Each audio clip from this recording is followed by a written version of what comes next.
বেশ good morning let's sir very good morning Amit. So let's start with our class. আমরা আগের class যেটা আমরা অফলাইনে নিয়েছিলাম সেখানে we have discussed about the entire syllabus, important topics to be discussed. তার আগের ক্লাসে যেটা আমরা অনলাইনে নিয়েছিলাম we have discussed about the first section of our skill enhancement course, that is book publishing and editing.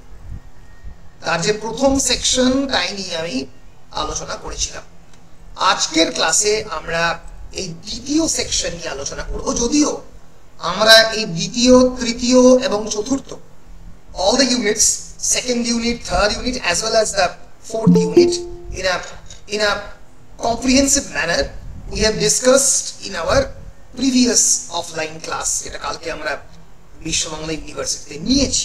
তাতে আমরা আলোচনা করেছি পুরোটা উপর একটু, কিন্তু আজকের ক্লাসে আমরা একটু ডিটেইলে আলোচনা করব।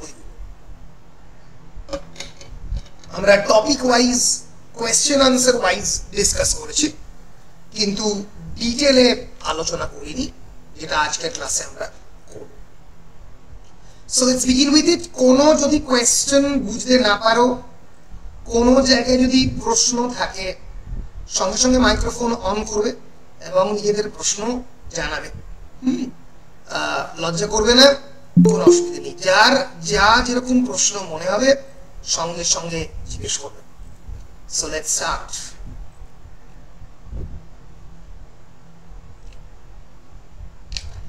Our unit 2 is basically manuscript preparation, which is a very important or critical stage in the publication process, এবং যেটা বেসিক্যালি একজন অথরের মাথার আইডিয়াকে একটা স্ট্রাকচার্ড ফর্মে আনার চেষ্টা করে, দ্যাট ইজ ম্যানুস্ক্রিপ্ট।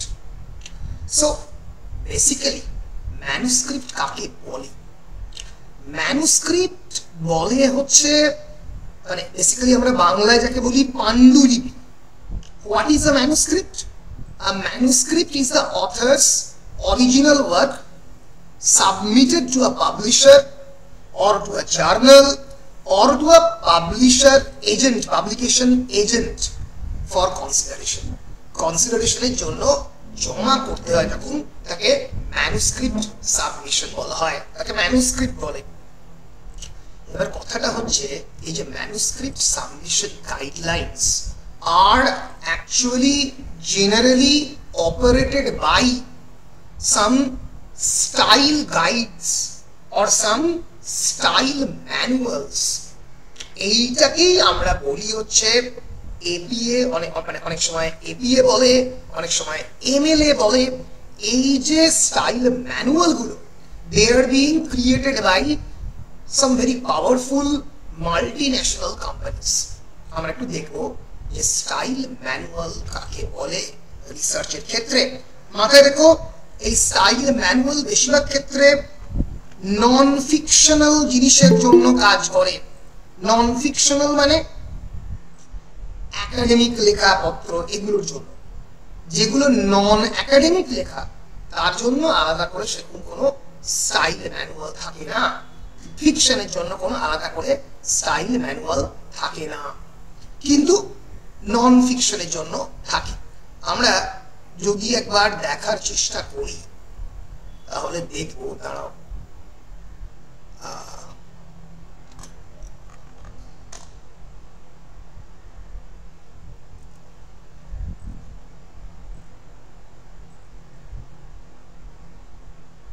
এই যে as you can see, what is a style manual? A style guide or a style manual is basically a set of standardized practice for writing, formatting and for designing the document. অর্থাৎ একটি universal uniformity আনার জন্য, একটা guide যেটা prepare করা হয় যেটা একটা এজেন্সি বা একটা অর্গানাইজেশন প্রিপেয়ার করে একটা বুক লেন্থ স্টাইল গাইড, তাকে ম্যানুয়াল অফ স্টাইল বলে। এই স্টাইল ম্যানুয়াল অনেক রকমের হয়। এই যে as you can see on the right side of my screen, এই যে এসিএস স্টাইল। এসিএস হচ্ছে কেমিস্ট্রি, আমেরিকান কেমিক্যাল সোসাইটি। কেমিস্ট্রির সমস্ত ডিসার্টেশনের জন্য এই আমেরিকান কেমিক্যাল সোসাইটি গাইড রয়েছে।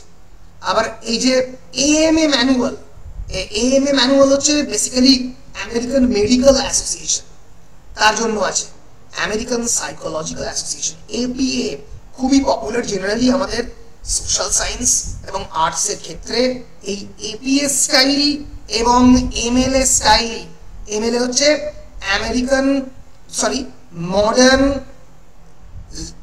Language association.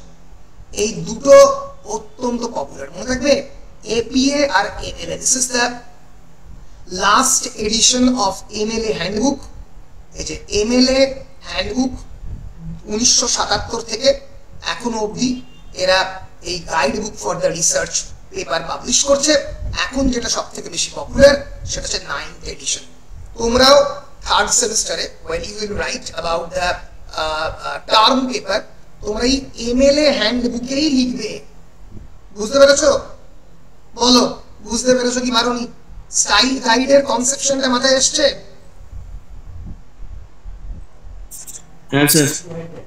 বেশ, এইবার আমি তোমাদের একটু দেখিয়ে দিই যে সবচেয়ে ভালো হবে। এখনো সবাই জয়েন করছো, একটু তাড়াতাড়ি সবাইকে জয়েন করতে বলছি, আমাকে বারবার ফেরত যেতে হচ্ছে।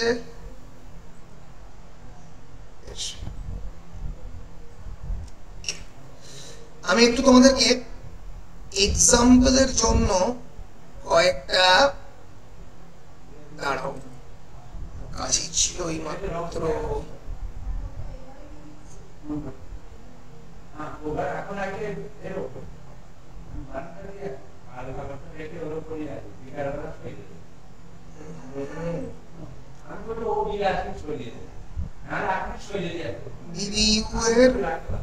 টার্ম পেপার গুলো ছিল কোথায় গেল? দাঁড়াও এক মিনিট, এক সেকেন্ড তোমরা দাঁড়াও।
as you can see on the screen, ধরা যাক আমি একটা এক্সাম্পল দেখাচ্ছি টার্ম পেপারে, তোমরা কি দেখতে পাচ্ছ?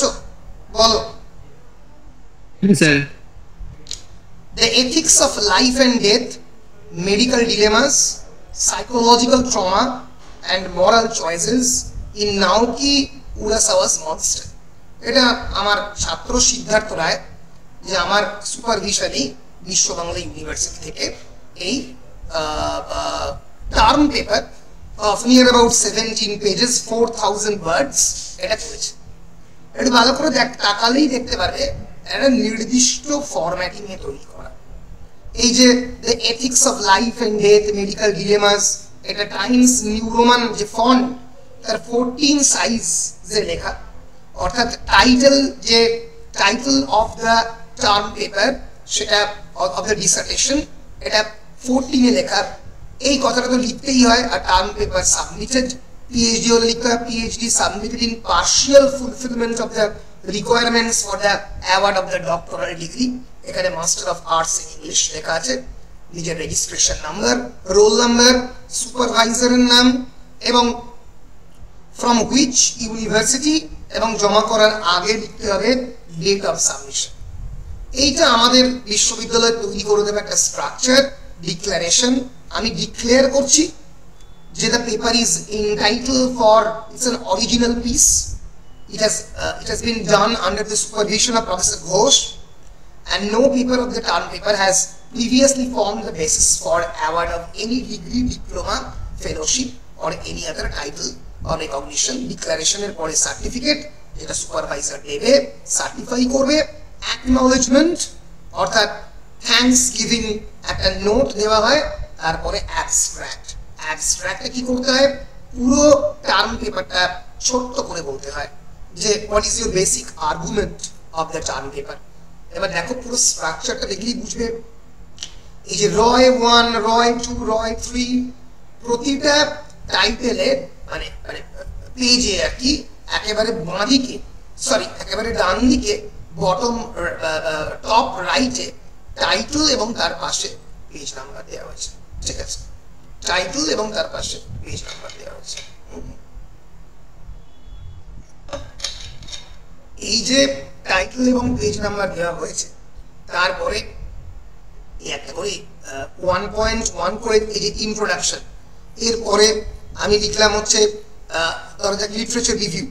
এটা একটা নির্দিষ্ট স্ট্রাকচার যে কোনো টার্ম পেপারে। প্রথমে ইন্ট্রোডাকশন, তারপরে লিটারেচার রিভিউ। লিটারেচার রিভিউ মানে discussion of the previous works that has been done on the same topic, তাকে বলা হয় লিটারেচার রিভিউ। তারপরে আসে হচ্ছে থিওরিটিক্যাল ফ্রেমওয়ার্ক। থিওরিটিক্যাল ফ্রেমওয়ার্ক হচ্ছে কোন থিওরির লেন্সের থ্রু দিয়ে তুমি বিষয়টা পুরোটাকে দেখছো, সেটাকে বলা হয় থিওরিটিক্যাল ফ্রেমওয়ার্ক। সেটা তুমি কয়েকটা সেকশনে ভাগও করতে পারো, এখানে যেমন ট্রমা থিওরি এবং এথিক্স ইউজ করা হয়েছে। তারপরে ধরে যাক তুমি চলে এলে এই যে টেক্সচুয়াল যে বেসিস, টেক্সটটাকে নিয়ে ডিসকাশন, টেক্সট নিয়ে পরপর ডিসকাস করলে তারপরে একটা কনক্লুশন লিখলে। এই যে প্রতিটা প্যারাগ্রাফের পেছনে একটা করে ট্যাব স্পেস আছে, 5 ইঞ্চি দূরে সরে গেছে। যে কোনো টেক্সচুয়াল কোটেশন যদি এর মধ্যে ঢোকে তাহলে সেটা টাইমস নিউ রোমান 10 এ হবে। এবং এই যে প্রতিটা লেখার মধ্যে ক্রিটিকের বিভিন্ন কোটেশনের ব্র্যাকেটে ইয়ার মেনশন করা আছে, এবং কোনো কোটেশন যদি কোট করা হয় তাহলে এরকম ইনটেক্সট সাইটেশন, এই যে উৎসবা ভলিউম 1, এগুলোকে বলে ইনটেক্সট সাইটেশন, মনে থাকবে। এবং তারপরে পেপারের শেষে একেবারে একটা আমরা ওয়ার্ক সাইটেড জিনিস দিচ্ছি। ধরা যাক আমি ইনটেক্সট সাইটেশনে আমি এক্সাম্পল দিয়ে বলছি। কোনো ইনটেক্সট সাইটেশনে ধরা যাক আমি উৎসবা ভলিউম 18 দেখলাম, ঠিক আছে। দেখার পরে এখানে এলাম উৎসবা, এই যে নাওকি উৎসবার এই যে লেখাটা আমি এখানে পেলাম, ঠিক আছে। এই হচ্ছে মোটামুটি একটা যে কোনো টার্ম পেপার যেটা এমএলএ 9 স্টাইল গাইড অনুযায়ী লেখা। একটু ভালো করে দেখলেই বুঝবে। এই প্রতিটা ওয়ার্ক সাইটের একটা বলা যেতে পারে অ্যালফাবেটিক্যাল অর্ডারে লেখা। এই যে ওয়ার্ক সাইটেড গুলো A to Z এই অর্ডারে লেখা হয়েছে, এটা লিখতে হবে। এবং প্রতিটা ওয়ার্ক সাইটেড এর হ্যাঙ্গিং ইন্ডেন্টেশন করা, মানে প্রথম লাইন তারপরে দ্বিতীয় লাইনটা 1 ইঞ্চি দূরে সরানো, হ্যাঙ্গিং ইন্ডেন্টেশন করা। এই যে এন্টায়ার স্ট্রাকচারটা, এইটা এক মেনে চলা হয়েছে কি এমএলএ স্টাইল শিট। এই ওয়ার্ক সাইটটা একটু বদলে যেত যদি এপিএ স্টাইল শিটে লেখা হতো। বলো সবার কাছে ক্লিয়ার হলো না হলো না? Yes, sir. সবাই বলো। বেশ,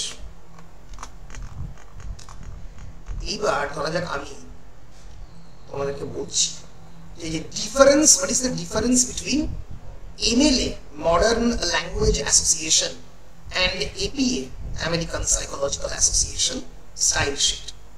দেখো দেখলেই বুঝবে, বেসিক্যালি এমএলএ হিউম্যানিটিজ ইউজ হয় আর এপিএ সোশ্যাল সায়েন্স, মানে languages, literature, cultural studies, arts এর ক্ষেত্রে এমএলএ ইউজ হয়। APA psychology, sociology, education, business এগুলোর ক্ষেত্রে ইউজ হয়, ঠিক আছে? এবং বেসিক্যালি কি হয়, ইনটেক্স সাইটেশনের ক্ষেত্রে এমএলএ তে অথরের লাস্ট নেম এবং পেজ নাম্বার বেসিক্যালি মানে ইনটেক্স সাইটেশনে ইউজ হয়, স্মিথ 23। আর এপিএ তে কি ইউজ হয়, এপিএ তে ইউজ হয় authors last name and year of publication, Smith comma দিয়ে 2023, শুধু 23 নয়। বুঝতে পেরেছো? এইটাই হচ্ছে এমএলএ আর এপি এর ইনটেক্স সাইটেশনের মধ্যে ডিফারেন্স। আর কি, আর হচ্ছে ধরা যাক এই যে রেফারেন্স এবং ওয়ার্ক সাইটেড পেজে এমএলএ তে ওয়ার্ক সাইটেড থাকে আর এপিএ তে রেফারেন্সেস থাকে, ঠিক আছে? এই একটু ভালো করে দেখলে স্ট্রাকচারটা বুঝতে পারবে যে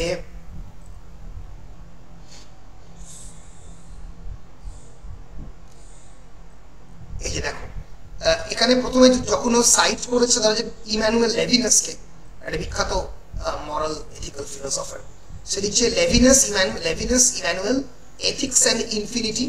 বইটার নাম প্রথমে title of the particular author, name of the author, then the full stop, then the entire name of the book, boyer naam, then the name of the publisher, A. Cohen, university naam, Dunes University Press, year of publication. এখানে translator এর নাম, translated by Richard A. Cohen. Translator থাকলে translator এর নাম হবে, তারপরে name of the university press or the name of the press from which it is published, then the year of publication. এই রকম প্রতিটা সাইটেশনের ক্ষেত্রে এটা ধরা যাক একটা ট্রান্সলেটেড টেক্সট, যদি একটা নন ট্রান্সলেটেড টেক্সট হয়, সিঙ্গেল এডিটর হয়, তাহলে কেমন করে সাইটেশন হবে? যদি একটা নিউজ পেপার হয় কেমন করে সাইটেশন হবে? এরকম আলাদা আলাদা সাইটেশনের ধরন পুরোপুরি এমএলএ তে মেনশন করা আছে। যে কোনো স্টাইল অফ রেফারেন্সিং এ বা যে কোনো স্টাইল গাইডে, যে কোনো স্টাইল শিটে এইরকম different kind of entries, how to cite a YouTube video, how to cite a cinema mention করা থাকে। এই যে এন্টায়ার স্ট্রাকচারে তোমাদের ম্যানুস্ক্রিপ্টকে সাবমিট করতে হবে। দেখবে যখন যে কোনো একটা সিএফপি বা কল ফর পেপারস থাকে, সেখানে কোন স্টাইলে তুমি সাবমিট করবে সেটা পরিষ্কার বলে দেওয়া থাকে। বলো ক্লিয়ার না ক্লিয়ার নয়? ক্লিয়ার। আমি আর একটু ডিটেইলে দেখাচ্ছি যে এমএল এর ক্ষেত্রে ডিফারেন্ট এন্ট্রিজ গুলো কেমন থাকে। এটা তোমরা ডিটেইলে যখন তোমাদের একটা মানে রিসার্চ মেথডোলজির পেপার থাকবে তখন সেখানে সেটা আমরা পড়াবো ডিটেইলে। এই যে ধরা যাক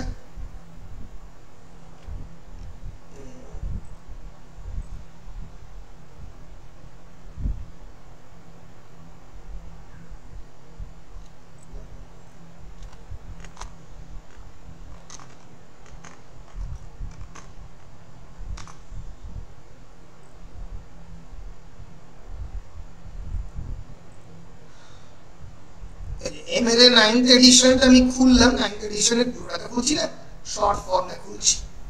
এই যে দেখো এখানে একটা ইন জেনারেল একটা এই যে লেআউট দেয়া থাকে যে কেমন করে পুরো স্ট্রাকচারটাকে আমরা তৈরি করব। এই যে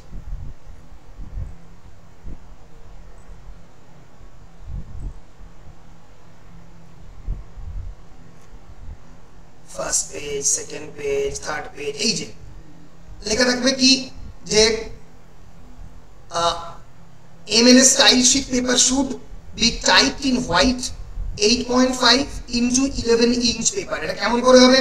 এই যে যখন তুমি মাইক্রোসফটে যাবে, দেখবে মাইক্রোসফট ওয়ার্ডে যখনই তুমি যাচ্ছ তখনই তুমি এখান থেকে তোমার ডিজাইন এবং লেআউট থেকে পরিষ্কার তোমার কতটা সাইজ, এই যে মার্জিন, এই যে কত পেপারের কতটা সাইজ, কি সাইজ মার্জিনের কতটা সাইজ, বটম রাইটে টোটাল পেপারের কতটা সাইজ, সেটা তুমি পুরোপুরি দেখে নিতে পারবে। সেই অনুযায়ী একটা পেপার লিখতে হবে। এই যে ইউজ 12 পয়েন্টস টাইমস নিউরোমান 12 টাইমস নিউরোমান 12 সাইজে জেনারেলি যে কোনো রিসার্চ পেপার লেখা হয়। এই যে leave only one space after punctuation, পাংচুয়েশনের পরে কেবলমাত্র একটা স্পেস দেবে। সমস্ত মার্জিন 1 ইঞ্চি পুরো সাইডে থাকবে। এইরকম ভাবে আর কি MLA style sheet generally created হবে। ঠিক আছে, এই হচ্ছে মোটামুটি এমএলএ স্টাইল। তারপরে দেখো কোথায় গেল, এই যে ইনটেক্সট স্টাইলটা কিরকম, এই যে ওয়ার্ডসওয়ার্থ 263, একবার ওয়ার্ডসওয়ার্থ 263 লিখে ফেললে তারপরে শুধু 263 হবে। এইবার এই যে Kenneth Burke language as symbolic action essays on life literature and method, এটা ইটালিক্স হবে, ইউনিভার্সিটি অফ ক্যালিফোর্নিয়া প্রেস 1966। এই যে পুরো স্ট্রাকচারটা আমরা দেখলাম। এবার এই যে একই রকম ভাবে যদি ইউটিউব এন্ট্রি হয় সেটা লিখতে হবে ইউটিউবে লেখা হয়েছে। এই যে প্রতিটা এই যে টাইটেল, বুকস এন্ড ওয়েবসাইটস, এই সমস্ত ইটালিক্স হবে, এইরকম দেখতে হবে। পিরিয়ডিক্যাল বা জার্নাল কোড করলে এইরকম দেখতে হবে। এগুলো তোমরা ডিটেলে তখন শিখবে যখন তোমাদের রিসার্চ মেথডোলজি পেপার পড়বে তখন, এখন শেখার আলাদা করে দরকার নেই। কিন্তু জেনে রেখে দাও এই স্টাইল শিট গুলো এইরকম বিভিন্ন ফরম্যাটিং এ এর ডিফারেন্ট সাইটেশনস এরকম করে তৈরি হয়। তোমরা যদি গুগল করো যে MLA style sheet 9th edition shortcut বা MLA 9th edition style guide PDF, তাহলে তোমরা এরকম স্ট্রাকচার বিভিন্ন জায়গাতে অ্যাভেলেবল টেমপ্লেট গুগলে পাবে। এই যে হ্যান্ডআউটস অফ দ্য এমএলএ ছোট্ট করে দেখতে কেমন হয় 4 পাতার মধ্যে মডার্ন ল্যাঙ্গুয়েজ অ্যাসোসিয়েশনে বলে দিয়েছে। এই যে ডিফারেন্ট এন্ট্রি গুলো অনলাইন জার্নাল হলে কিরকম দেখতে হবে, database of a journal with a permalink কেমন দেখতে হবে। সাইটেশন গুলো একটু আলাদা আলাদা হয়, একটু ডিফার করে বিভিন্ন এন্ট্রির ক্ষেত্রে। Book by a single author এরকম দেখতে হবে। Book by the 2 authors, 2 authors এর ক্ষেত্রে কি হবে, সিঙ্গেল অথরে যেমন অথরের লাস্ট নেম থাকবে, ফার্স্ট নেম থাকবে। 2 অথার্স এর ক্ষেত্রে অথরের প্রথম অথরের লাস্ট নেম থাকবে, তার ফার্স্ট নেম। সেকেন্ড অথরের ক্ষেত্রে আবার ফার্স্ট নেমটা প্রথমে হয়ে যাবে, লাস্ট নেমটা তারপর হয়ে যাবে। ঠিক আছে, এই রকম বিভিন্ন ধরনের হ্যান্ডআউটসে ফর্মুলা রয়েছে। সেই ফর্মুলাগুলো দেখে দেখে একটা এন্টায়ার মানে ডিসার্টেশন বা একটা এন্টায়ার টার্ম পেপার রেডি করতে হয়। আমি এমএলএ 9 এর একটা হ্যান্ডআউটস তোমাদের এই গ্রুপে দিয়ে দেব তোমাদের সুবিধার জন্য।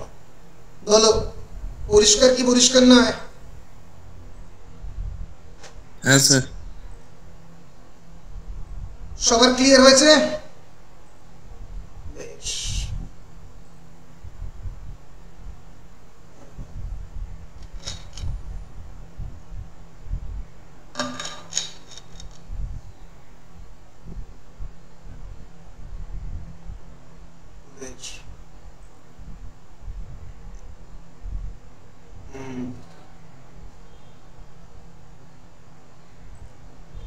তাহলে ম্যানুস্ক্রিপ্ট সাবমিশনের যে বিভিন্ন গাইডলাইন সেগুলো আমরা একটু দেখলাম আমাদের চোখের সামনে।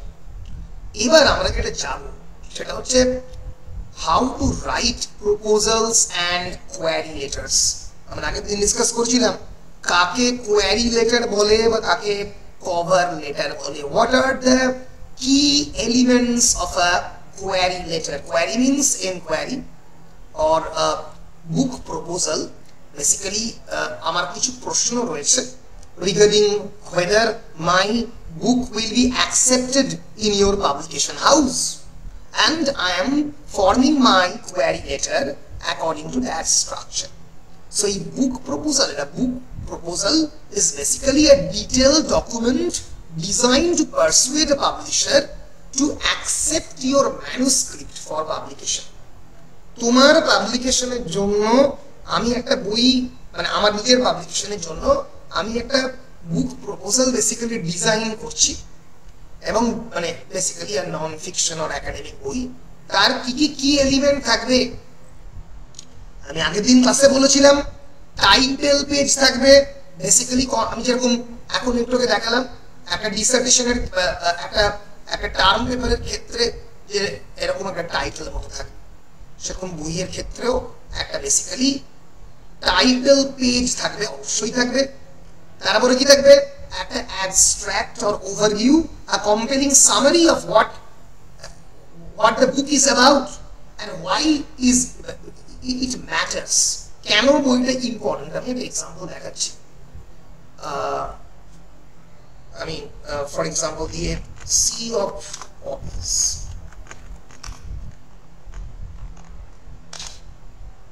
Sea of Poppies এর ব্লার্বটা আমি দেখাচ্ছি তোমাদেরকে, তোমরা দেখলে বুঝতে পারবে। বিখ্যাত বই যেটা অমিতাভ ঘোষ লিখেছেন, আইবিস ট্রিলজির পার্ট। এই যে তোমরা যদি ক্লিয়ার ওয়েবসাইটে যাও দেখলেই বুঝতে পারবে এইরকম লেখা আছে, at the heart of this vibrant saga is a vast ship, Ibis. Its destiny is a tumultuous voyage across the Indian Ocean. Its purpose to fight China's vicious 19th century opium wars. চায়নার যে 19 শতকের একটা opium যুদ্ধ, তাই নিয়ে এটা লেখা।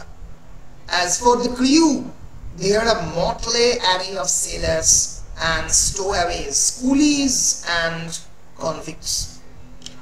এইটুকু দিয়ে বলে দিল যে না, time of colonial upheaval, fate has thrown together a diverse cast of Indians and Westerners, from a bankrupt Raja to a widowed tribeswoman.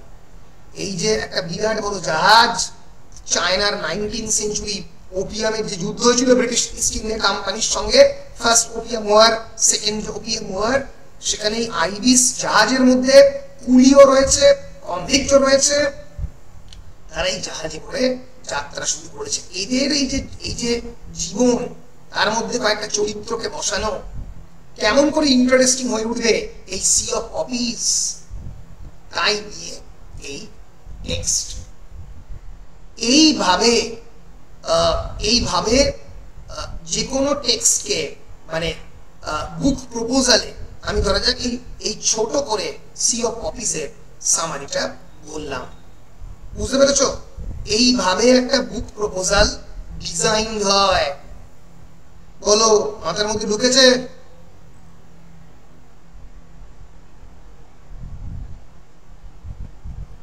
কি গো বলো? হ্যাঁ স্যার। এই যে অমিতাভ ঘোষ, আমি আগের দিন বলছিলাম যে কোনো বড় বড় রাইটারের একটা টিম থাকে, যে রাইটিং টিম তারা একটা হিস্টোরিক্যাল ফিকশন নিয়ে এসে লিখছে, সেই টিম ঠিক করে দেবে তার পটভূমি, তার সোশ্যাল, কালচারাল, পলিটিক্যাল ব্যাকগ্রাউন্ড, তারপরে তার রিসার্চটা পুরোপুরি অথারের হাতে তুলে দেবে। তারপরে অথার তার ভিতরে বিভিন্ন ধরনের twist and turn of the events, character, plot, এগুলো বসাতে বসাতে যাবে। ক্লিয়ার? ফলে যে first opium war, known as Anglo-Chinese War, was basically a series of military engagements fought between the British Empire and the Chinese Qing dynasty. 1839 থেকে 1842 এর মধ্যে এই সিরিজ অফ ওয়ার হয়। এবার অমিতাভ ঘোষের টিম এটা নিয়ে পড়াশোনা করেছে, এবং তার উপরে বেস করে এই যে কিছু বাংলার রাজা, জমিদার, ঠিক আছে, এবং তার সঙ্গে সঙ্গে বেশ কয়েকটা লেবারার শ্রেণীর মানুষজন, এদেরকে এই সি অফ পপিজ এর ক্যারেক্টার করে অমিতাভ ঘোষ তৈরি করেছেন। করে ধরা যাক একটা বুক প্রপোজাল উনি ভাইকিং প্রেস, যেটা পেঙ্গুইন প্রেসের একটা ইমপ্রিন্ট, তাকে ধরা যাক পাঠিয়েছে। ঠিক আছে, এইভাবে যে কোনো বুক প্রপোজালের স্ট্রাকচার হয়। বুক প্রপোজাল স্যাম্পল ফরম্যাট আমরা দেখি। স্প্রিঞ্জারের তো বুক প্রপোজাল, স্প্রিঞ্জার বলো রুটলেজের বলো, এদের বুক প্রপোজালের বড় বড় ফর্ম থাকে, এই সেই ফর্মটা তোমাদেরকে ফিল আপ করতে হয়। এই যে স্প্রিঞ্জার নেচারের বুক প্রপোজালের ফর্ম যদি দেখো তাহলে পরিষ্কার বুঝতে পারবে যে তোমার first name, last name, email ID, ঠিক আছে, সিটি, স্টেট, এইসব বলার পরে তোমার একটা তোমার কো-অথর যদি কেউ থাকে তাদের একটা বায়োগ্রাফিক্যাল এন্ট্রি, তোমার biography, propose title, subtitle, type of book, কি টাইপের বইটা এটা, ঠিক আছে, এটা অনেক ধরনের টাইপ হয়।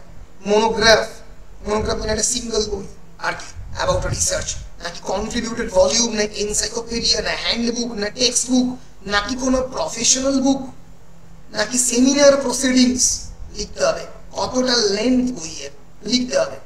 তারপরে বুক প্রপোজাল ফর্ম, কোন ডেটে সাবমিট করছো, টেবল অফ কন্টেন্টস, সূচিপত্র বইয়ের, ঠিক আছে, সেইগুলো পুরোপুরি যে কোনো একটা প্রপোজালের মধ্যে থাকবে। কিওয়ার্ডস মানে বইতে ইম্পর্টেন্ট শব্দ, তুমি ট্রমা নিয়ে বই লিখছ সেক্ষেত্রে trauma studies, pain, dissociative pain syndrome, ঠিক আছে, বিভিন্ন ট্রমা থিওরিস্টের নাম, ট্রমা থিওরির নাম, এইগুলো লিখতে হবে।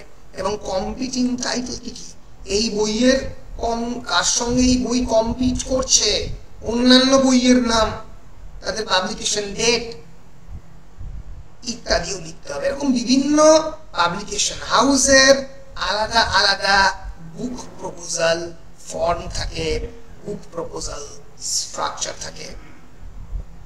বলো, ক্লিয়ার? হ্যাঁ স্যার। হ্যাঁ স্যার। Very good. এই যে আরেকটা দেখাচ্ছি, making love, sentiment and sexuality in 18th century British literature. এটা বইয়ের বুক প্রপোজালের স্ট্রাকচার। এখানে একটা ইন্ট্রোডাকশন আছে, ইন্ট্রোডাকশনের after the introduction contribution to scholarship. এই যে পার্টিকুলার 18th century লিটারারি স্কলারশিপে এর কি বিশেষ কন্ট্রিবিউশন হতে চলেছে সেটা আছে। তারপরে টেন্টেটিভ চ্যাপ্টার সামারিজ, এই যে ধরো যে একটা চ্যাপ্টারের নাম হচ্ছে the beauty of the virtue, my opening chapter, একটা চ্যাপ্টারের নাম হচ্ছে লাভ উইদিন রিজন, যেখানে শ্যাফটসবারি এবং হার্চিনসনের heterosexualization of the moral feeling use করা হচ্ছে। লাভ, একটা চ্যাপ্টারের নাম love in excess and ecstasy of sympathy. এরকম করে প্রতিটা চ্যাপ্টারের নাম, এবং তারপর দেখো অডিয়েন্স, মার্কেট এন্ড কম্পিটিশন। আমার কি অডিয়েন্স হতে চলেছে, আমার রিডার কারা, মাস্টার ডিগ্রি যারা পড়ছে তারা, নাকি যারা পিএইচডি করছে তারা, এবং কি কি কম্পিটিং টাইটেল রয়েছে এই বিষয়ে, আর কি কি ইম্পর্টেন্ট বই লেখা হয়েছে। এটাকেই আমরা টার্ম পেপারের কনটেক্সটে বলি লিটারেচার রিভিউ। যাহা টার্ম পেপারের কনটেক্সটে লিটারেচার রিভিউ, তাহাই একটা বুক প্রপোজালের ক্ষেত্রে অডিয়েন্স, মার্কেট এন্ড কম্পিটিশন বা কম্পিটিং টাইটেলস। মনে থাকবে এই বইয়ের ধরা যে কম্পিটিং টাইটেলস হচ্ছে ন্যান্সি আর্মস্ট্রং এর desire and domestic literature, John মুলারের সেন্টিমেন্ট এন্ড সোশিয়ালিটি ইত্যাদি। এই তারপরে দেখো সিলেক্টেড বিবলিওগ্রাফিতে প্রাইমারি টেক্সট এবং সেকেন্ডারি টেক্সট এই সবই দেওয়া হয়েছে। এই বলো, পরিষ্কার কি পরিষ্কার নয়?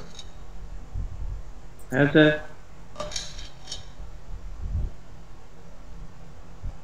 বেশ,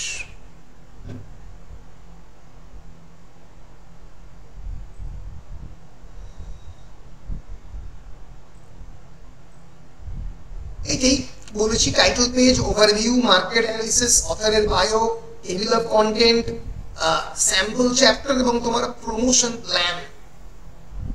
আর কোয়ারি লেটার বেসিক্যালি একটা concise one page pitch. Pitch মানে তুমি তোমার প্রোডাক্টটাকে মার্কেটে বিক্রি করছো to a agent or publisher to gauge interest to your manuscript. ঠিক আছে, কোয়ারি লেটারের কি এলিমেন্ট কি থাকবে? ওপেনিং হুক থাকবে। ওয়ান হুক মানে কি? এটা দিয়ে তুমি আটকাবে, হুক বলে। A captivating opening sentence that summarizes your unique angle, your unique perspective. Then a synopsis paragraph, your basic biographical information. Who are you? Your writing experience, your publications, your credential. For example, in case of mine, I নিজেকে introduce করব as an assistant professor of a college and a guest lecturer of a university. এবং তুমি প্রতিটা তোমার query proposal personalize করবে, মানে personalize করবে মানে সেটা কেন ইউনিক সেটা বলবে। তাহলে এইভাবে আমরা বুক প্রপোজাল এবং কোয়ারি লেটার জানলাম। এইবার আমরা একটু পড়াশোনা করব অথার্স কন্ট্রাক্ট এবং রাইট নিয়ে। অথার্স কন্ট্রাক্ট বলো বলো স্যার, ওপেনিং হুকসটা একবার বলে দিন। ওপেন হুক মানে কি? হুক মানে হচ্ছে opening hook of a book proposal. Hook মানে হচ্ছে বেসিক্যালি যেটা দিয়ে তুমি অ্যাট্রাক্ট করছো তোমার অডিয়েন্সকে, তোমার পাবলিশারকে।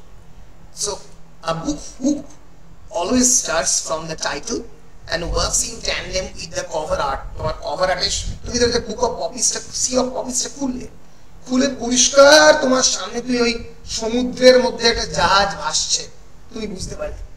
এবং তুমি যে মুহূর্তে একজন ধরা যাক বুক প্রপোজালে একজন বুক পাবলিশারকে লিখছো তোমার বুক প্রপোজাল, তোমার প্রথম সেন্টেন্সটাই এতটা অ্যাট্রাক্টিভ হবে যেটা মানে মানে তার দিকে তোমাকে নিয়ে যাবে। এই যে ধরা যাক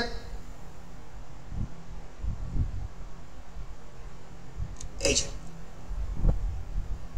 আমি বুকের একটা এক্সাম্পল দিচ্ছি, এখানে দিয়েছে ধরা যাক কোনো একটা বই যেটা মিস্ট্রি এবং সাসপেন্স জনরারের মধ্যে কোনো একটা বই পড়ছে, দ্য গিল্টি বাই ডেভিড ব্যালডাচি, তার লেখা, is described in the synopsis একটা সেন্টেন্সের মধ্যে। তাহলে বুক হুক সে শুরু করছে, after failing a critical assignment overseas, কোন একটা ইম্পর্টেন্ট অ্যাসাইনমেন্ট তাকে দেওয়া হয়েছে, সে কোন একটা গোয়েন্দাগিরির অ্যাসাইনমেন্ট হতে পারে, সেটা সে বিদেশে ফেল করেছে।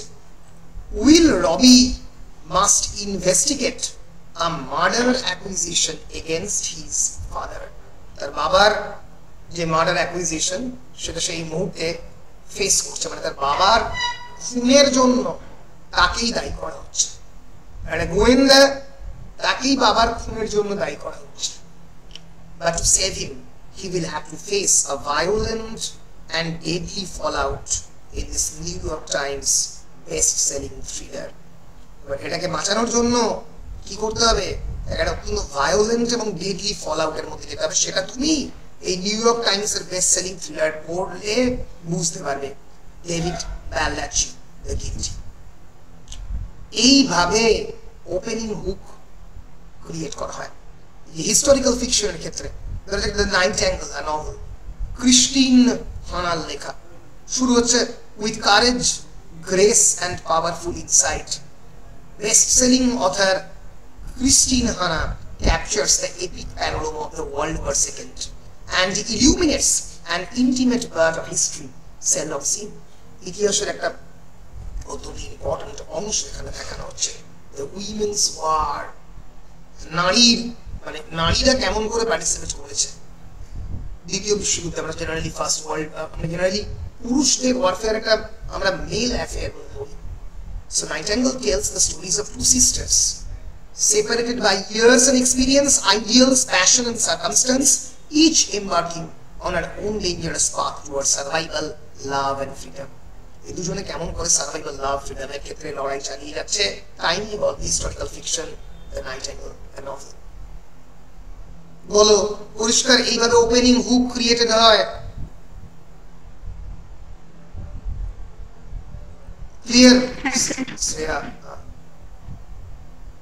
হ্যাঁ স্যার। বেশ, ভেরি গুড। আমরা এবার অথার কন্ট্রাক্টের আইডিয়াতে একটু যাব। অথারের কন্ট্রাক্ট কাকে বলে? দেখো, বিভিন্ন পাবলিকেশন হাউসের বিভিন্ন অথার্স কন্ট্রাক্ট থাকে, মোরলেস একটা জেনারেল স্ট্রাকচার থাকে।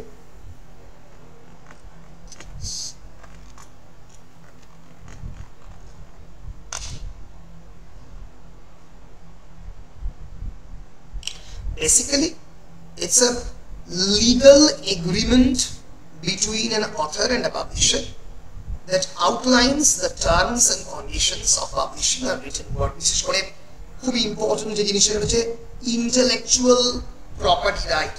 ইন্টেলেকচুয়াল এর মধ্যে থাকে ইন্টেলেকচুয়াল প্রপার্টি রাইট, মানে কপিরাইটটা কার হাতে থাকবে।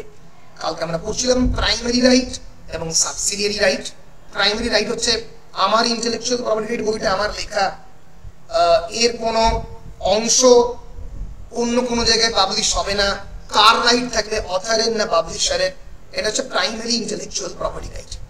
সাবসিডিয়ারির মধ্যে আগের দিন বলছিলাম এই যে তোমার translation right, dramatic right, cinematic right, সিনেমাতে অ্যাডাপ্টেশন করা হবে কিনা, নাটকে অ্যাডাপ্টেশন করা হবে কিনা, এই লেখাটার কোনো ট্রান্সলেশন, ধরা যাক আমি একটা বাংলা উপন্যাস লিখেছি, অভিক সরকারের কোনো একটা উপন্যাস, কাউরি বুড়ির মন্দির, সেটা ধরা যাক পাবলিশ করছে দেশ বা পত্রভারতী, সেটা পরবর্তীকালে পত্রভারতী পেঙ্গুইনকে ইংলিশে ট্রান্সলেশনের জন্য দেবে কি দেবে না, তার পারমিশনটা আগে থেকে অভিক সরকার নিজের কাছে রেখেছেন নাকি ওদেরকে দিয়ে দিয়েছেন, তাই নিয়ে যে ধরনের মানে লিগ্যাল এগ্রিমেন্ট হবে সেইটাকেই বলা হয় বেসিক্যালি অথার্স কন্ট্রাক্ট।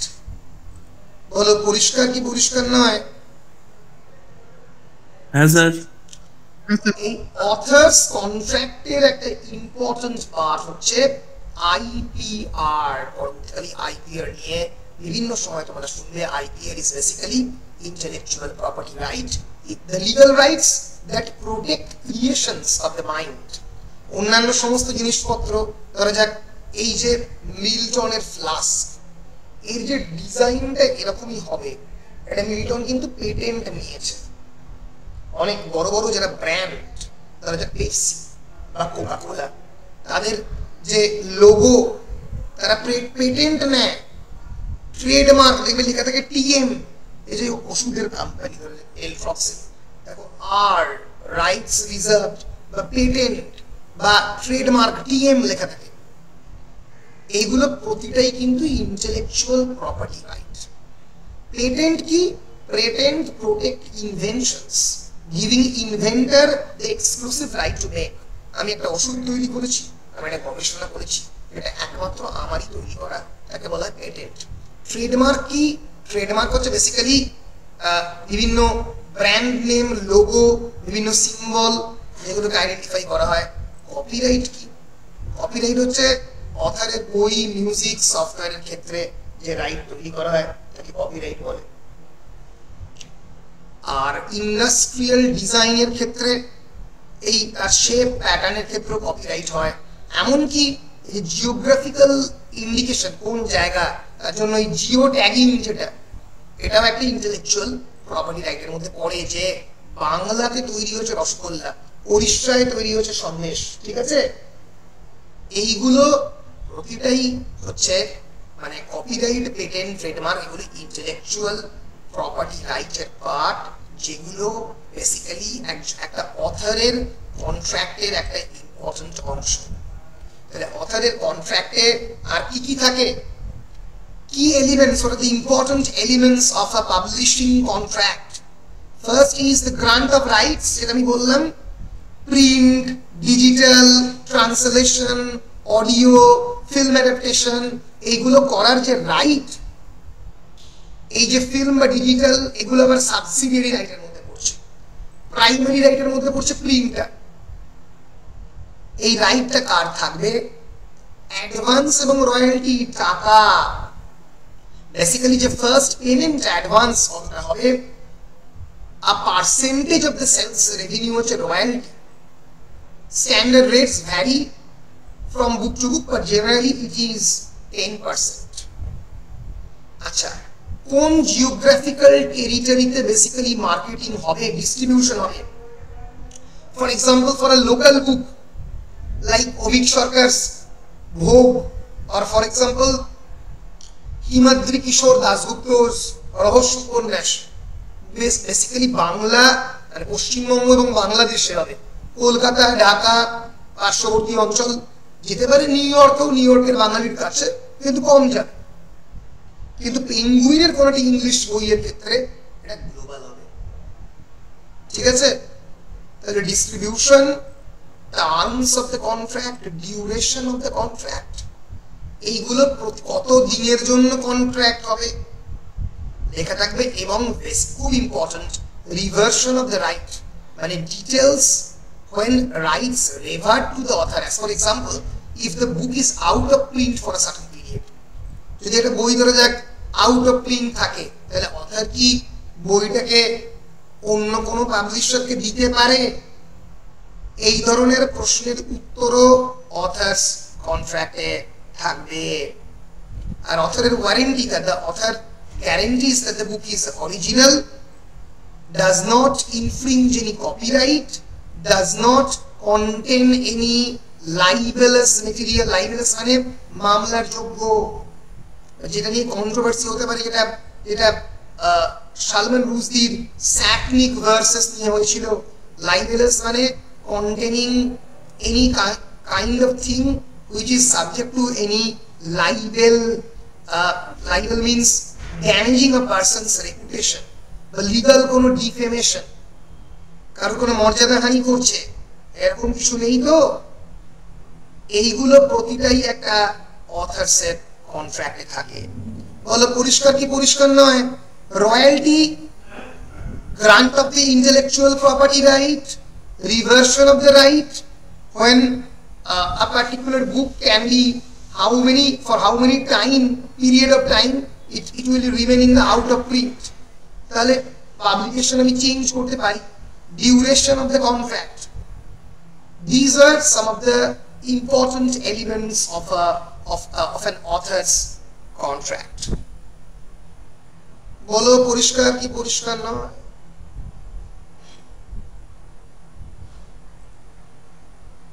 হ্যাঁ স্যার। সবার ক্লিয়ার হয়েছে? হ্যাঁ স্যার। বেশ, এইবার আমি চলে আসছি ইম্পর্টেন্ট, আগের দিনের ক্লাসে পড়িয়েছি এথিক্যাল ইস্যুস ইন পাবলিকেশনস, যেটা এথিক্যাল ইন্টিগ্রিটি বলা যেতে পারে, moral integrity বলা যেতে পারে। Anyone in the class, what is the difference between morality and ethics? Morality আর এথিক্স এর মধ্যে পার্থক্য কেউ বলতে পারে ক্লাসের মধ্যে? Philosophical question. Morality person to person vary করে, আর এথিক্স যেটা ইউনিভার্সাল, সেটা কাছাকাছি হয়েছে স্যার। আমি জানি কাছাকাছি হয়েছে। আর আমি কি বলি যে ম্যান ইজ মর্টাল যদি বলি, সেটা হচ্ছে ইউনিভার্সাল একটা ট্রুথ। ঠিক। এথিক্সের যেরকম এরকম টাইপের যখন কোনো ইউনিভার্সাল কিছু ইয়ে হবে, তখন সেটা হচ্ছে এথিক্স। আর যখন মোরালিটি পার্সন টু পার্সন, আমার মোরাল সেন্স, আমার কাছে মোরালিটি অন্য হতে পারে, আবার অন্যের কাছে মোরালিটি অন্য হতে পারে। Very good. এথিক্সে একটা ল থাকবে। Very good. Basically ethics, human ethics একটা ইউনিভার্সাল সিস্টেম মেনে তৈরি হয়। ধরা যাক সারা পৃথিবীতেই ট্রুথ, সত্য কাকে বলে? গ্রিড সারা পৃথিবীতে ইমোরাল। বা ধরা যাক ডেথ, মার্ডার করছি, এগুলো ইউনিভার্সাল মরাল সেন্স, ইউনিভার্সাল এথিক্যাল সেন্স। সারা পৃথিবীতেই এথিক্সের ধারণা কালচারাল স্পেসিফিক নয়, কোন নির্দিষ্ট কালচারের উপরে ডিপেন্ড করে না। For example plagiarism is an ethical issue. দেখে টোকা, কোন কারোর আইডিয়া চুরি করা, সারা পৃথিবীতেই শাস্তি হয়, বাট মরালিটি, একজন মহিলা রাত্রেবেলা কটার সময় বাড়িতে ফিরবে, সেটা নিউ ইয়র্ক সিটিতে, যেটা নিউ ইয়র্কে, যেটা দুবরাজপুরে কি তাই তাই নয়। নিউ ইয়র্কে সারা রাত একটা মহিলা পার্টি করতে পারে, কিন্তু দুবরাজপুর বা দুর্গাপুরে সেটা নয়। ইট ইজ চেঞ্জিং, তাই তো এটা পরিবর্তনশীল। ফলে idea of the morality is transformative. এটা কি? এটা পরিবর্তনশীল। মোরালিটির আইডিয়া হচ্ছে পরিবর্তনশীল, কিন্তু এথিক্সের আইডিয়া পরিবর্তনশীল নয়। এথিক্সের আইডিয়া সারা পৃথিবীতে এক। ধরা যাক সতীদাহ প্রথা, the practice of the sati was absolutely moral in the early 17th 18th century. সবাই মনে করতো সত্যি একটা মহিলাকে তার স্বামীর সঙ্গে সদারোহণ করা উচিত। A woman should be damned after the death of her husband. মারা হতো তাকে একই চুল্লিতে।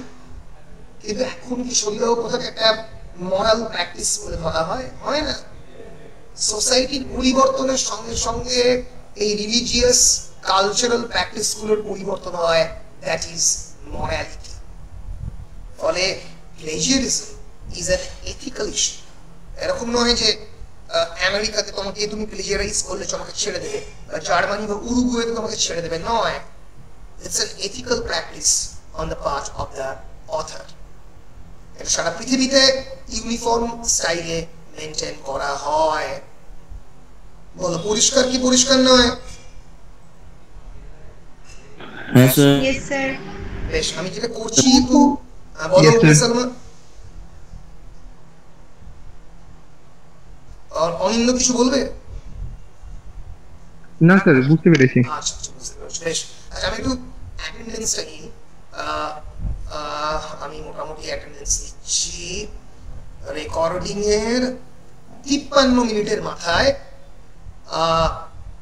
অভিষেক মন্ডল, কারণ নাম যদি আলাদা হয় আমাকে একটু বলবে যে নামটা আলাদা, আমি জাস্ট নামগুলো রেখে রেখে যাচ্ছি। অভিষেক মন্ডল, অদ্রিজা রায়, অনিন্দ হালদার, অনির্বাণ রায়, অরুন্ধতী ঘোষ, অশোক মান্ডি, আসমান খাতুন, বিভু দাস। ঠিক আছে, না বললেও হবে, নাম আলাদা হলে বলবে। বিভু দাস, দীপা হালদার, ইভানা বেগম, হাসিনা খাতুন, ঈশিতা মজুমদার, ঈশিতা চৌধুরী, জিৎ মন্ডল, কৃষ্ণা সাহা, লিপসা ঘোষ, মহাদেব হাঁসদা, মাহমুদা খাতুন, মানালি সিংহ, মোহাম্মদ নসিবুল ইসলাম, মেহরাব আলী, মৌমিতা মুখার্জি, মুনমুন রয়, নাজমিন সুলতানা, নিবেদিতা ভদ্র, নৌরিন আলী, পাপাই মন্ডল, প্রীতম রায়, পূর্ণিমা মুর্মু, রাহুল প্রামাণিক, রাজশ্রী ফৌজদার, রাজশ্রী ঘোষ, রূপম কয়াল, সাবিনা ইয়াসমিন, শামিন আহমেদ, শ্রেয়া ভট্টাচার্য, শ্রেয়া চ্যাটার্জি, এস কে আবিদ হোসেন, শুভদীপ সাহা, সুমন রয়, তনুশ্রী মুসান, উমে সালমা খাতুন। এই মোটামুটি 44 জন, আমাকে নিয়ে 44 জন, 42 জন ধরা যাক আমার মিটিং হোস্ট এবং প্রেজেন্টেশন নিয়ে আজকের ক্লাসে প্রেজেন্ট। আমরা ফেরত আসছি আমাদের টেক্সটে, আমাদের ডিসকাশনে। So ethical issues in publishing এর মধ্যে প্রথম যেটা, দ্যাট ইজ প্লেজিয়ারিজম, যার বাংলা আমি আগের দিনকে বলেছিলাম কুম্ভীরক বৃত্তি। What is plagiarism? আগের দিনের ক্লাসে আলোচনা করেছিলাম, আজকে ক্লাসে একটু কেউ বলবে what is a plagiarize content? Yes, Umme Salma. Sir বলবো? বলো বলো। স্যার অন্যের লেখা যখন কেউ সেটা ইউজ করে না বলে, মানে উইদাউট কনসার্ন যখন এটা ইউজ করে। Absolutely right. When you are stealing or you are adapting even. Yes, Abid. Fabrication, to fabricate any other copy. fabrication of any other's copies is also a form of plagiarism, no doubt. So when you are presenting someone else's work or ideas as your own without the proper credit, ভালো করে বোঝো, এই যে আমি এই যে term পেপারটা লিখেছি, মানে আমি লিখিনি, সিদ্ধার্থ লিখেছে, এখানে এই যে ওয়ার্ক সাইটেড পোর্শনটা দেওয়ার প্রয়োজন হলো কেন? কেন হলো ওয়ার্ক সাইটেড সেকশনটা দেওয়ার প্রয়োজন? কারণ এই সমস্ত জায়গা থেকে আমি সাইট করেছি, সেটা আমি ক্রেডেনশিয়ালে রেকগনাইজ করলাম, আমি এদেরকে কৃতিত্ব দিলাম যে আমি এখান থেকে আইডিয়া বড় করেছি। একই রকম ভাবে সিনেমার ক্ষেত্রে অনেক সময় যখন ক্রেডিট যায়, মানে মানে যখন আমি লিখি, সিনেমার শুরুর দিকে যখন নাম দেখায়, সেখানে যদি আমি কে এই গল্পের লেখক, ধরা যাক তারাশঙ্কর বন্দ্যোপাধ্যায়ের কোন একটা লেখা অবলম্বনে তৈরি হয়েছে একটা উপন্যাস, তখন আমাকে বলতে হবে ইট ইজ বেসড আপন তারাশঙ্করস রাইটিং। আমি নিজের লেখা বলে চালিয়ে দিতে পারি না। যদি আমি রেকগনাইজ করে দিই, যদি আমি ওয়ার্কস সাইটেডে বলে দিই বা ওয়ার্কস কনসাল্টেডে স্বীকার করে দিই, বইয়ের পাতা নাম্বার বলে দিলাম, পাবলিকেশন টাইম বলে দিলাম, পাবলিশার বলে দিলাম, আমি সারেন্ডার করে দিলাম, আমি প্রপারলি সাইট করলাম। এই যে ইনটেক সাইটেশন আমি কোটেশন মার্কস দিয়ে বলে দিলাম যে ডিরেক্টর হিয়েম্যান টেম্মা স্টেটস দ্যাট উইদিন কোটেশন, তিনি এটা বলেছেন, আমি নিজের লেখা বলে চালালাম না। Then I am not plagiarizing. Am I clear? বলো, ক্লিয়ার কি ক্লিয়ার হয়নি?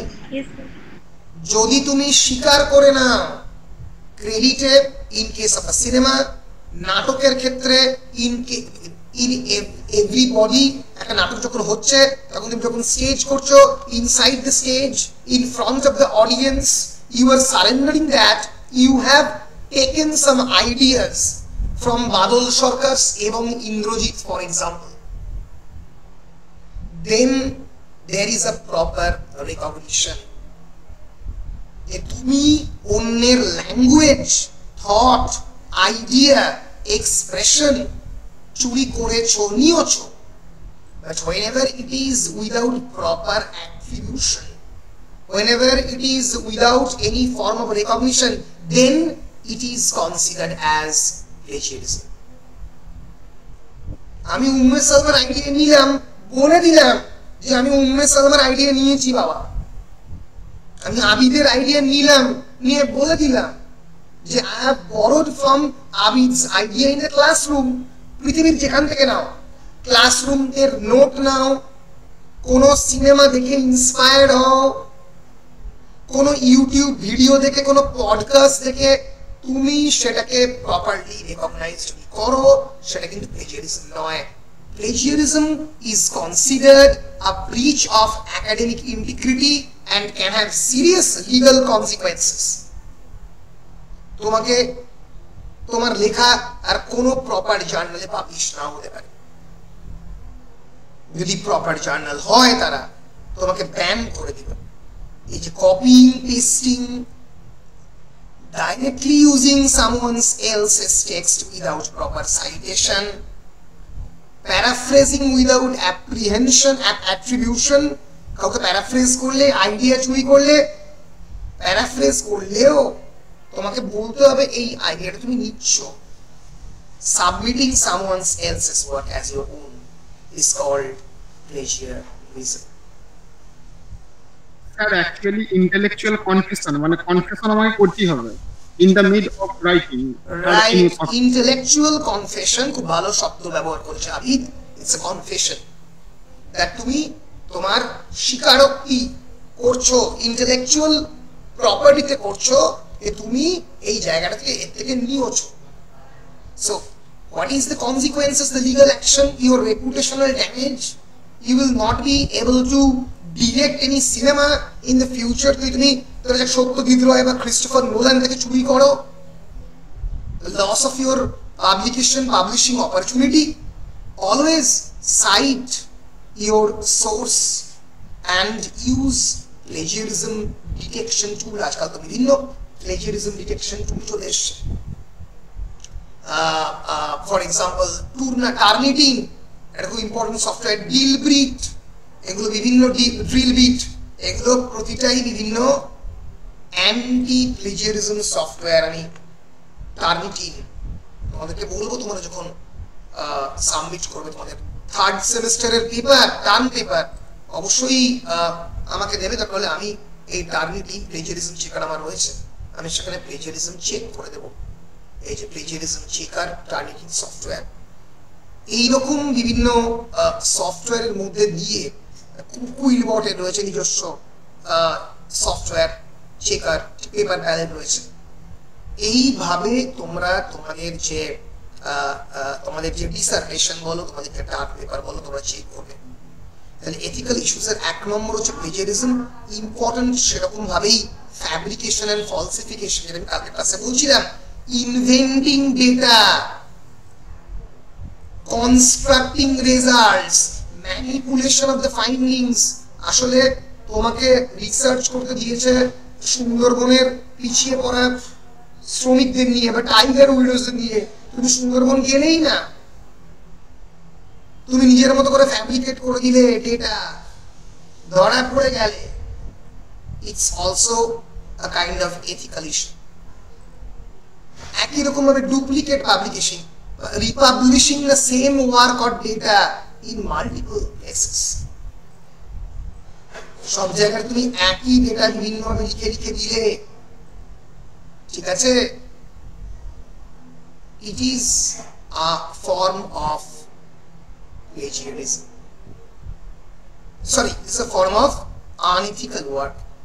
Plagiarism, fabrication and falsification, duplication of data, they are all ethical issues in publishing. Sir বলছিলাম একটা কোশ্চেন আছে। বলো, আমি কি বলছো? হিন্দি সিনেমা একজন ডিরেক্টর সিনেমা তৈরি করলো, ওটা বাংলাতে কপি করছে। অনেক সিনেমা তো আছে যে বাংলায় কপি করছে, ডুপ্লিকেট করছে। ইন্টেলেকচুয়াল প্রপার্টির মধ্যে পড়বে, যদি চায় তো ডিরেক্টর অবশ্যই সেটাকে মামলা করতে পারে, কিন্তু বেশিরভাগ ক্ষেত্রেই মাথায় রেখো অলরেডি পারমিশন নিয়ে রাখে ডিরেক্টরের। রাজ চক্রবর্তী থেকে শুরু করে বিভিন্ন ডিরেক্টর বিভিন্ন মালায়ালাম সিনেমা বাংলায় কপি করেছে, কিন্তু সে রাইটটা, ইন্টেলেকচুয়াল রাইটটা কিন্তু কিনেছে, বুঝতে পেরেছো? সে তার প্রডিউসারকে বলেছে এই রাইটটা কেনো, কেনার পরে করেছে। বলো, ক্লিয়ার? একদম। সে সেই কপিটা এমনি করে দেয়নি, সে টাকা দিয়ে সেই রাইটটা কিনেছে, লিগ্যাল কন্ট্রাক্টের মধ্যে দিয়ে রাইটটা হয়েছে।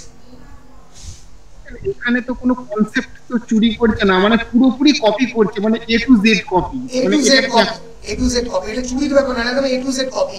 এর ফলে সে কি, সে অ্যাজ এফ বাংলাতে ওই মালায়ালাম ওই হিন্দি সিনেমাটা কপি করার রাইটটা কিনেছে, মানে ওই সিনেমাটাই এক্স্যাক্টলি বাংলাতে প্রডিউস হয়।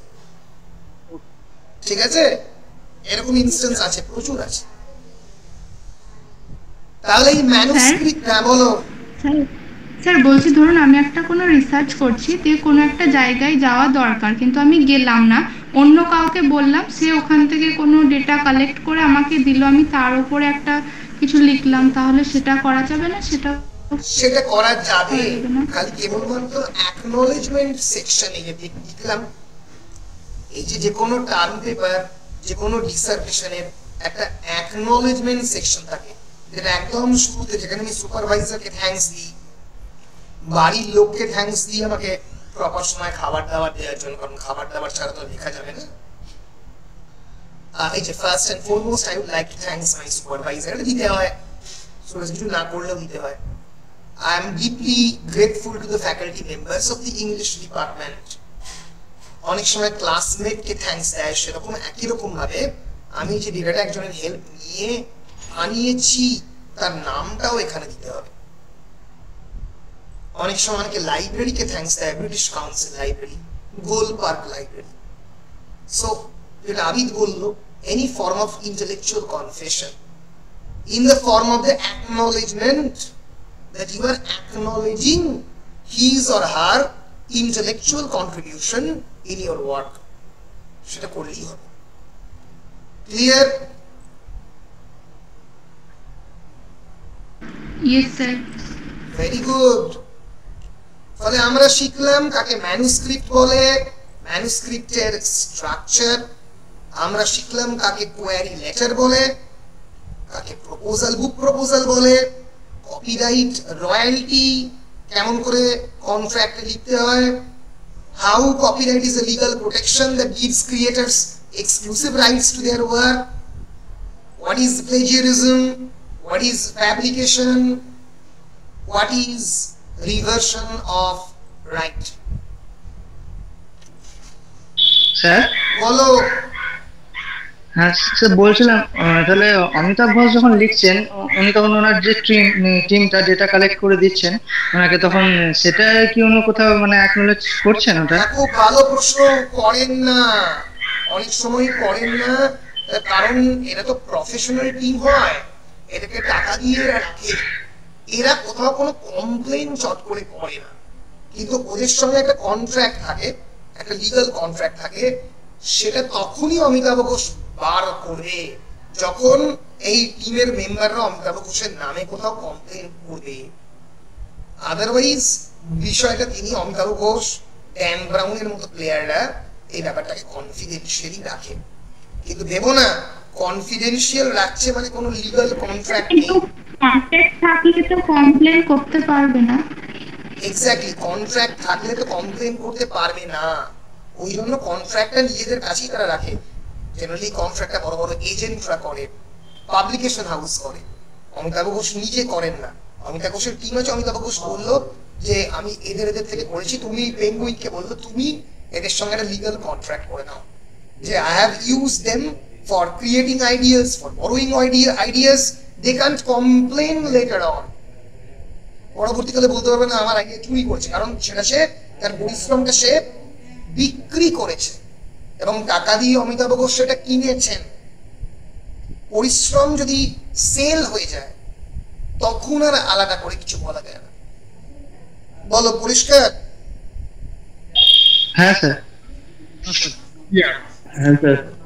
রাইট। আমি এখানে অমিতাভ ঘোষের একটা এক্সাম্পল দিলাম, অমিতাভ ঘোষ নাও হতে পারে, এরকম আরো অনেক বড় বড় অথার যাদের টিম থাকে। যদি আমরা এখানে সার্চ করি writing teams of best selling authors,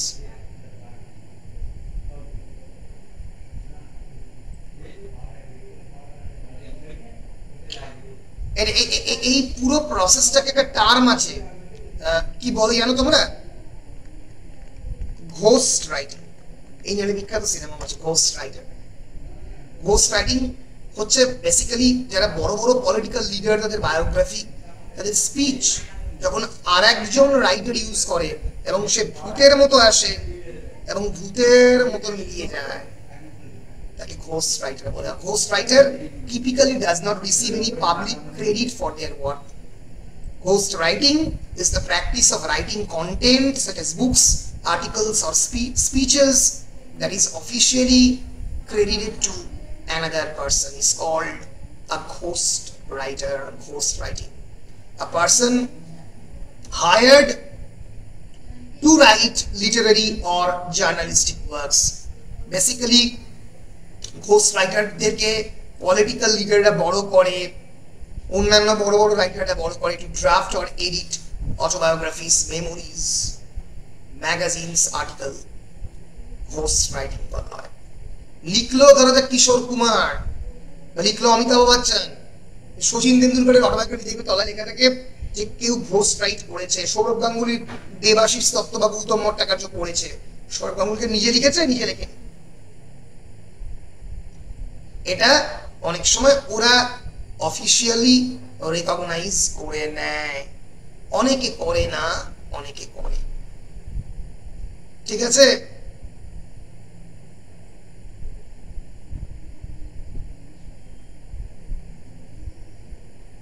এই যে টম ক্ল্যান্সি বিখ্যাত রাইটার ছিল, died in 2013, but his books wire two profitable, এত প্রফিটেবল ছিল। For the first several years after his death there were books branded with his name with the actual writer appearing below in small print. এতটা বিখ্যাত ছিল যে বিখ্যাত যে actual writer যে লিখছে সেটাকে তার তলাতে ছোট্ট প্রিন্টে তার নাম লেখা থাকে। ঠিক আছে, এইভাবে টিম ইউজ করা হয়, ঘোস্ট রাইটিং বিভিন্ন প্রসেস ইউজ করা হয়, ঠিক আছে, অথর টিম ইউজ করা হয়, ঠিক আছে।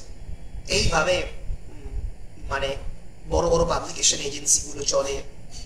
তাহলে এই যে এজেন্ট হচ্ছে সে মানে একটা রাইটার টিমের মধ্যে এজেন্ট থাকে, অনেক সময় পাবলিশার মার্কেটিং টিম থাকে, এরকম অনেক এদিক ওদিক টিম থাকে। সেই টিমের একটা টিম হচ্ছে ক্রিয়েশন টিম, যারা ক্রিয়েট করে, অথরকে রিসার্চ প্রোভাইড করে এবং কন্টেন্ট ক্রিয়েট করতে সাহায্য করে। বলো ক্লিয়ার কি ক্লিয়ার নয়?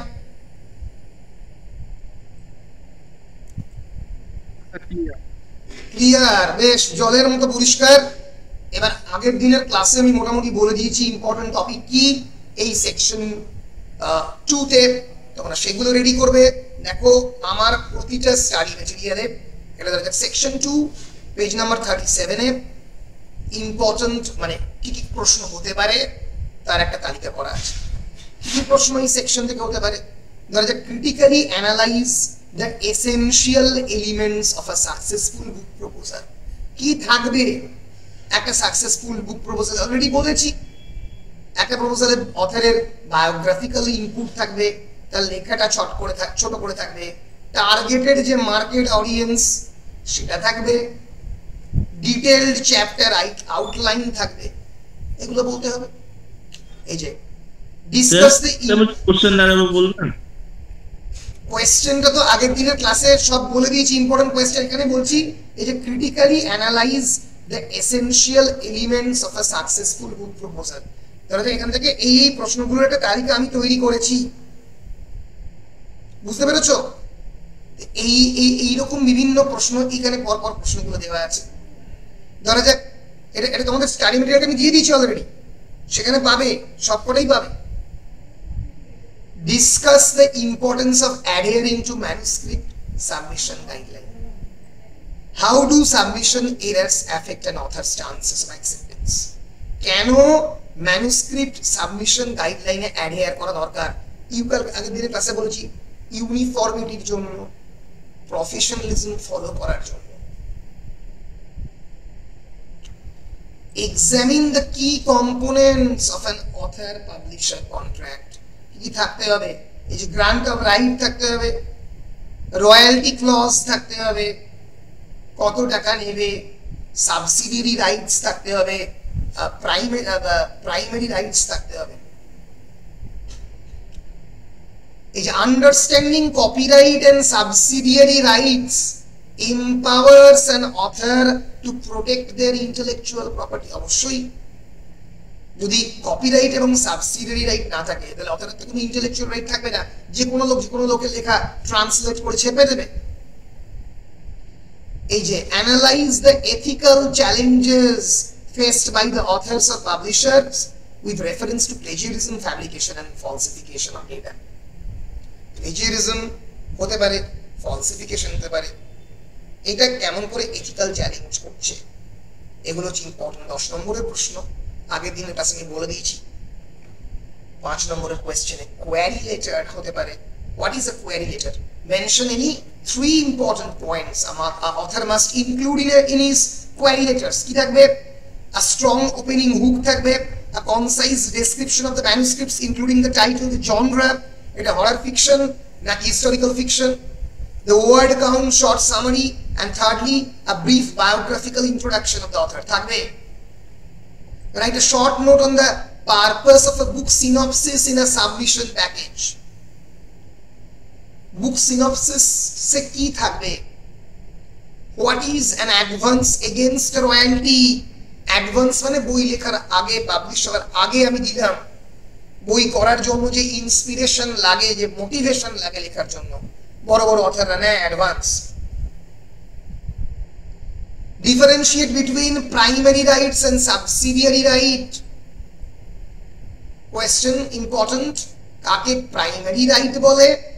Primary right কাকে main rights granted to the publisher, including the right to publish the manuscript in specific formats, like whether it is paperback, hardback, e-book naki audio book. R subsidiary right কি? ধরো translation right, film এবং TV adaptation right, serialization right, মানে একেবারে publish করবে নাকি episode অনুযায়ী ম্যাগাজিনে publish করবে। Explain the term reversion of right কাকে বলে? Reversion of right. A typical reversion clause might state that if a book goes out of print and sales fall below a certain minimum threshold, say less than 100 copies a year, 100 কপির নিচে বিক্রি হচ্ছে, তাহলে author can request that all rights revert back to him. তার কাছে সমস্ত right চলে যাবে, আর পাবলিশার কোনো রেসপন্সিবিলিটি নেবে না। কাকে প্লেজিয়ারিজম বলে? দুটো মেজার বড় প্লেজিয়ারিজম রুখে দেওয়া। এক নম্বর কি? they should always credit all the sources correctly. 2 number, the authors should make use of the plagiarism detection tool. ভালো সফটওয়্যার ইউজ করতে হবে, শব্দ দেখলেই বলে দেবে যে টোকা হয়েছে। বুঝেছো? আমরা পরের দিনের ক্লাসে ইউনিট 3 বা এডিটিং, ডিজাইনিং এবং লেআউট পড়াবো। নেক্সট ক্লাস কবে নেওয়া যায় বলো? মঙ্গলবার ফাঁকা থাকিবে? মঙ্গলবার সন্ধ্যেবেলা? ইয়েস না নো? ফাঁকা থাকবে। সন্ধ্যে কটা? 7টা না 8টা? করলে স্যার একটু বেটার হয়। 8টা 8:30। 8:30। বেশ, তাহলে 8:30 মঙ্গলবার আমরা পড়ব আমাদের next section unit 3 editing, designing and layout. তোমরা সবাই থাকো, আমি রেকর্ডিংটা স্টপ করছি, তারপর আমি কিছু কথা বলবো।